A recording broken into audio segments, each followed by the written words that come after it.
COVID-19 or coronavirus is here, so it's important to have the correct information at hand, like knowing the symptoms, a high temperature, a cough, shortness of breath or breathing difficulties. If you have symptoms, self-isolate to protect others and phone your GP. Visit hse.ie for updated factual information and advice, or give us a call. Protection from coronavirus. It's in our hands. When you're coming to St. Luke's Hospital, you will be coming to the main entrance. You take the entrance 3 access and you can park the car in the car park. This door is open from 7 a.m. in the morning until 9 p.m. at night time. When you enter the hospital, always sanitize your hands and follow the markings on the floor until you get to a circle just prior to the cafe.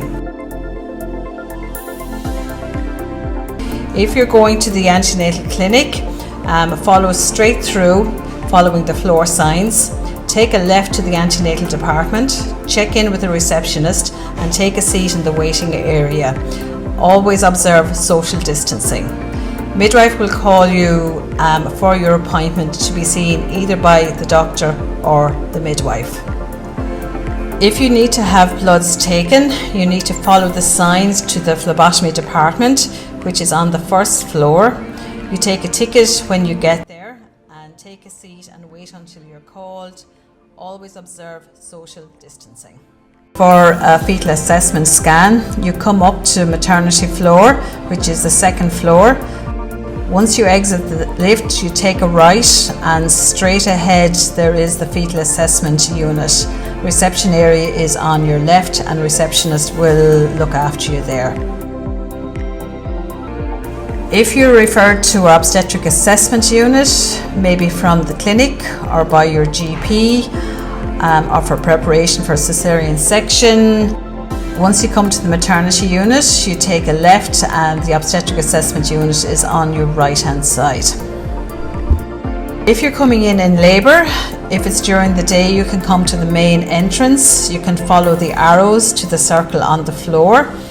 If you're coming in between 9 o'clock at night and 7 o'clock in the morning, you need to come through our emergency entrance, which is through entrance 2. This door is open 24/7. There are wheelchairs available at both entrances. Whichever entrance you come through, you'll be coming to this area. You follow the sign on the floor and the arrows that will bring you to the main part of the hospital and all the wards. Anytime that you enter the hospital through any entrance, always sanitize your hands and always observe social distancing throughout the hospital. Once you come to the lift, you come up to the second floor to maternity. When you exit the lift, you turn right and you follow the signs for the labour room. There are 2 admission rooms where we can assess mums to see at what stage of labour that they are in, assess mum's health, assess baby's health, and from there we decide if you're going home, if you're going out to the ward, or if you're being admitted to the labour ward. After the delivery of your baby and yourself will be transferred to the postnatal ward to be looked after by the midwives there.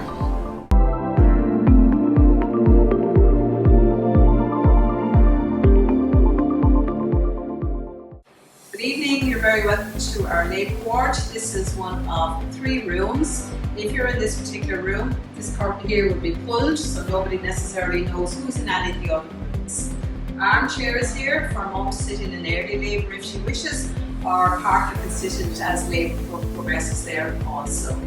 This particular pump here would be used if your labour needs to be induced, where a drip would be put up with a drug in it to bring on your contractions. And just because it's here doesn't necessarily mean it is going to be used.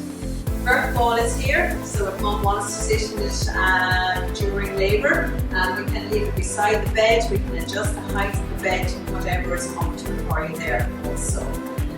Just because the bed is here doesn't mean that you have to use it. You can adjust the height of the bed. The back part can go up here to whatever is comfortable for you. lower part can be adjusted there also, and can actually go down into like a bit of a chair. So for the pushing stage, sometimes it's like mums can use like a squatting position. So just to let you know, the bed can be adjusted for mum's comfort. How we monitor mum's health in labour is to monitor baby's heart rate. Now, if everything is normal throughout the pregnancy, we may just listen into baby's heart rate every 15 minutes. This is what we call innards. Otherwise, we might just use a sonic aid, and we can listen in every 15 minutes. We can use it when you're standing also. You don't necessarily have to lie on the bed. However, if we have to monitor baby's heart rate continuously throughout the labour, there's two parts to our monitor. Top part will monitor contractions, lower part will monitor baby's heart rate. And these are kept in positions with straps like this. Okay?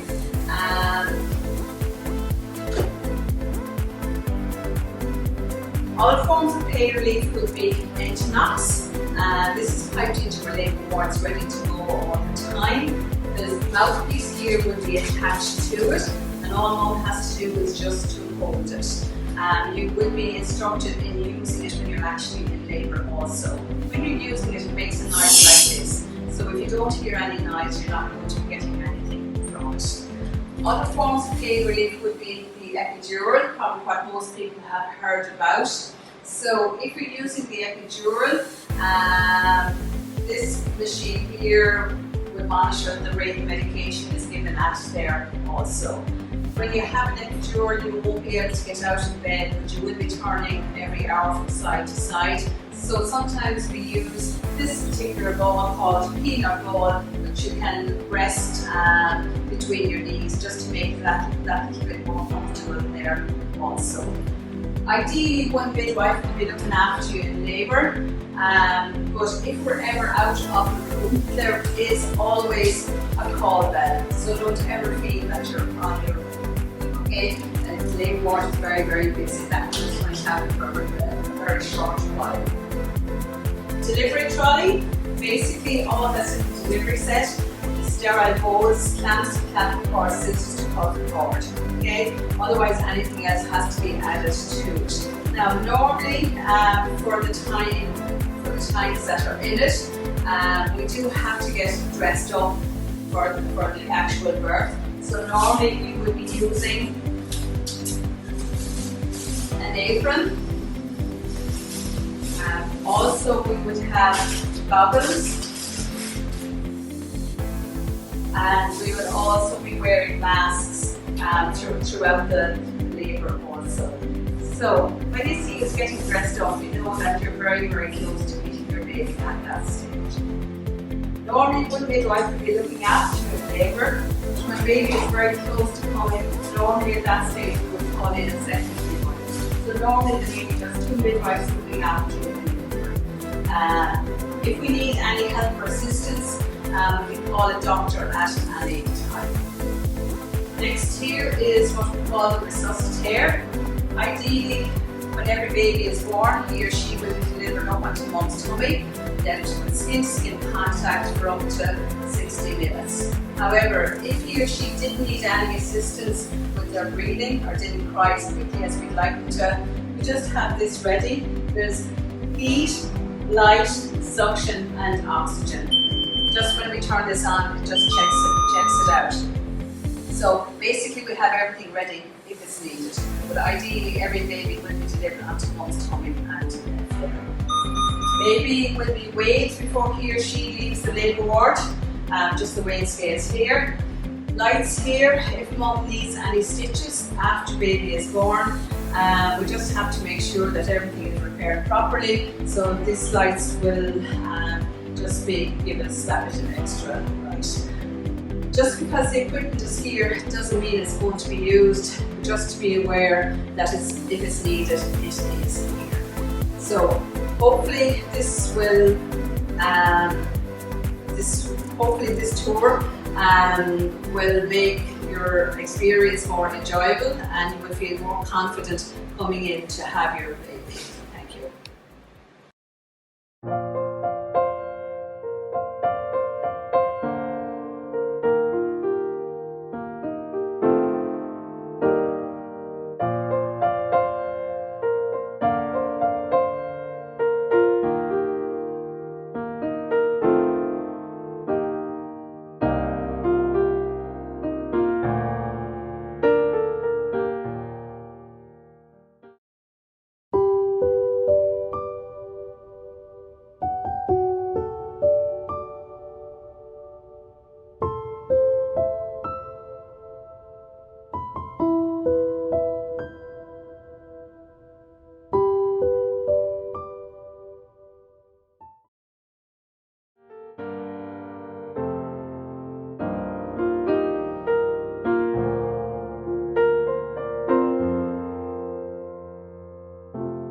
Gestational diabetes is one of the most common health problems that can happen during pregnancy. It affects as many as 12% of pregnancies in Ireland and can lead to serious problems for both mum and baby. Certain women are at higher risk of developing gestational diabetes. For example, if you are overweight, if you have a family member with diabetes, if you had gestational diabetes in a previous pregnancy, or depending on your ethnic background. If you are at risk, you will receive a blood test for gestational diabetes between 24 and 28 weeks of pregnancy. If you are diagnosed, there are day-to-day changes you can make to stay healthy. How much exercise you get and what kind of food you eat can have important effects on your health and your baby's health. But what happens when you have gestational diabetes, and how can diet and exercise help? Food and drinks are broken down in your digestive system. The sugar they contain is absorbed into your bloodstream.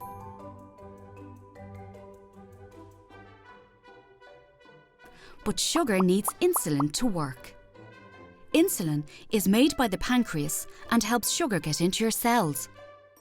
Insulin acts like a key that lets the sugar move from the bloodstream into the cells of your body, where it is used for energy. Pregnancy hormones change the way insulin works in your body. In the later stages of pregnancy, these changes make it difficult for insulin to unlock the cells and allow the sugar to enter. This is what is known as insulin resistance. Some insulin resistance is normal in pregnancy, but this means that your pancreas needs to work extra hard to keep blood sugar levels in a healthy range. When you have gestational diabetes, your pancreas is not able to keep up. As a result, too much sugar is left in the blood. However, a carefully planned diet with high-fibre carbohydrates and no added sugar can make it easier for your body to manage the sugar in your blood. Exercise will also help keep blood sugar low, as it improves insulin's ability to unlock the cells and uses up sugar for energy. If blood sugar is controlled, your chances of a healthy pregnancy are the same as a non-diabetic mum. This makes diet and exercise powerful tools for a healthy pregnancy. However, if blood sugar is not well controlled, this can lead to problems in both mum and baby. In a study of 23,000 pregnant women around the world, researchers found a link between high blood sugar in mum and babies that had grown too big. Researchers also found a link between high blood sugar and preeclampsia, premature delivery, need for caesarean section, birth injury, and abnormal sugar control in baby. Diabetes during pregnancy can also put you and your baby at risk for problems later in life, including type 2 diabetes and heart disease. But there are actions you can take. Changes in diet and exercise, combined with close monitoring, can successfully manage blood sugar in 7 out of 10 pregnancies. So no better time to start than now. To learn more about Irish research on maternal and newborn health, you can visit the HRB Mother and Baby Clinical Trial Network.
Changing your newborn's nappy is one of those things you'll be doing 7 or 8 times a day, so it's best to be organised from the start.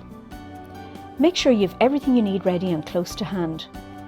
Place your baby on a clean, soft, flat surface. Open the nappy and wipe away excess stools from the genital area with the corner of the nappy. Hold your baby by the ankles and lift up their bottom. Use soft cotton balls or a wet cloth to clean your baby. Clean around the umbilical cord area. For a girl, be sure to wipe from front to back. This will help minimise the spread of an infection. Swap a clean nappy for the dirty one. Use the tabs to see which way goes up. Avoid covering the umbilical cord as this can cause irritation. For a boy, keep his penis pointed down. Fasten the nappy at both sides with the tapes, making sure it's snug, but not so tight that it pinches the skin. Retape the soiled nappy around the contents, put it in a plastic bag and discard it in the bin. Dress your baby and wash your hands thoroughly. Babies wet their nappies several times a day. The number of wet nappies is a helpful sign of how much fluid the baby is taking in. Generally, a baby should have 5 to 6 wet nappies each day. This is a good indication that they're getting enough milk.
Put your cold water in first, you add your hot, you just check it with your elbow. If it's comfortable for your elbow, it's fine for the baby. It's about 36 degrees centigrade, the water temperature. You put your hand underneath the baby's head like that. You just took the baby under your elbow resting on your hip. Now I'm holding the baby in the same position and I'm going to wash the baby's hair. So just wash it nice and gently. This is a very good baby. And I'm going to come back onto my mat and I'm going to lie the baby back down and I'm going to dry the baby's head well. Babies lose a lot of heat from their heads, so make sure that you dry the baby's head very well. Now, when you're lifting the baby into the bath, just turn the baby over on its side, over in this position. Just put one arm, your left arm, underneath the head and hold on to the left arm. And put your right arm underneath the bottom and hold on to the left leg. Now you see there is no way this baby's going to fall on me. I've got the head well supported with my arm here on the left and I've got a good grip of the baby. Now nice and gently you're going to let the baby into the bath. If the baby's enjoying it, of course, just leave them in for a little while. Babies are very used to water from being inside, so they love the sound of the water. I'm going to lift the baby out again. Now you see I'm lifting the baby out nice and gently. So you settle them down, give them a little cuddle. settle them down, and then you're going to dry the baby off well. Don't forget areas where they can get sore if you leave them wet. All babies are quite fat in here, so get right in there onto the chin, because if you leave areas wet, they're going to get red and sore. They're all get right onto the armpit here, where they're like that. And another area is get right onto the behind the knees and in the groin area. They're areas that can actually get sore if you leave them wet. So you make sure that you dry those areas off very well.